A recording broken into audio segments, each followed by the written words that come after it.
السلام عليكم ورحمة الله وبركاته. الحمد لله رب العالمين، الصلاة والسلام على من لا نبي بعده محمد صلى الله عليه وسلم. Ndugu Muislam, kama tulivyowafahamisha siku ya jana kwamba tuko na ujio wa shekhe wetu kutoka katika nchi ya Sweden, na kwa muda huu tuko kwenye jiji la Gauteng, Johannesburg, katika ziara ya kujielekeza katika jiji letu la KZN, Durban kwa Natal. Tumeweza katika tumepita katika msikiti mmoja hapa, msikiti Kongo maarufu, msikiti wa Turuki, katika kwenda kuswali, lakini kidogo tukapata na tashkil kwa sababu mbeleni ya msikiti kuna makaburi. Basi tukajaribu kwa kupeana nasaha na shekhe, tukasema acha turekodi ili tuweze kupata nasaha na shekhe, kama shekhe wetu aweze kuelekeza katika yale ambayo anaifahamu, kwa sababu watu wengi katika jiji la Johannesburg wanaulizana.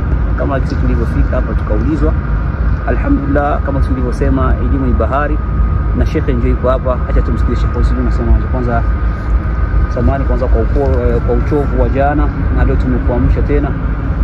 Sijui utawaeleza nini jamii katika mji huo wa Gauteng. Bismillahirrahmanirrahim. Alhamdulillah wa kafa fakam a'ta kam latafa, wassalatu wassalamu ala al-mustafa, amma ba'd. Kwa kweli bila samahani wala hakuna uchovu wowote, kwa sababu kweli tumechoka, lakini kilichotuleta ndo hili. Lazima tuifanye kazi yetu, na nyinyi mmelipa matiketi makubwa sana, ni kwa sababu hii kazi si hatukuja kulala.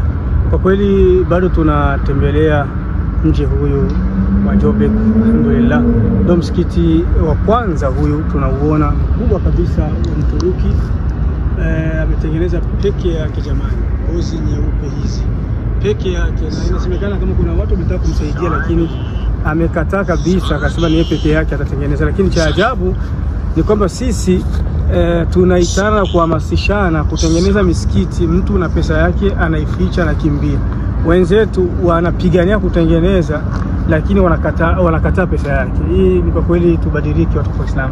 Msikiti wametuambia kama jamaa aliyeutengeneza alikufa kabla hujaisha, ikawa amehusia wa muziki katika maeneo haya. Tumetazama eneo tukaona msikiti kabisa waliuzingira, msikiti uko kivyake na makaburi umezingira. Lakini pia Allah tabaraka taala kwenye Qur'ani anaashiria jambo la kuweka makaburi kwenye msikiti kama ni jambo ambalo halifai. Akasema qala alladhina ghalabu ala amrihim lanattakhidanna alayhim masjida, wakasema wale ambao wameshindwa tutawawekea watu wale ashabul kahf waliokufa, walikuwa na watu baraka, tutawekea msikiti. Allah anasema wameshindwa kwenye mambo yao, ishara ya kuonyesha kwamba wasiofaa ndio wanakaga makaburi kwenye msikiti, ingawa kuna baadhi ya watu hawajafahamu haya, lakini hayafai. Kwa hiyo tumeyatembelea makaburi tuone, kwa sababu makaburi yakiwa kivyake na msikiti ukao kivyake inajuzu kusali ikiwa kama ni sehemu fulani, lakini bado shubuha zingaliki zinatucheza kuona kweli makaburi yako kivyake. Lakini akili inajifikiria, kwa nini wanataka waweke kwenye kibla? Nadhani kibla huko, ndio ni kwenye kibla. Kweli kuweka kaburi ndani ya msikiti ni kosa, hilo haina shaka, lakini wenyewe walijaribu wakaweka makaburi nje ya msikiti, lakini shubha ingaliki pale pale. Kwa nini waweka mbele ya msikiti hapo kidogo? Ingaliki na tatizo ambalo watu wa Joburg tunawaambia wajitahadhari inshallah kusalia katika hii nafasi. Naam, alhamdulillah, wala tunashukuru kwa hilo. Nadhani ndio kama tulivyosema, ndio ujio wako hiyo, na mengi inshallah mtayapata kupitia channel yetu Harakati Muslim Beria Service, channel ambayo tuko nayo kwa ajili ya kuzikana na kurusha habari katika nchi ambazo tulizotoka hizo. Hawa ndio watu tuko nao katika ziara ya shekhe, inshallah tuwe nasi. Billahi tawfiq. Assalamu alaykum wa rahmatullahi wa barakatuh. Wa alaykum salaam wa rahmatullahi.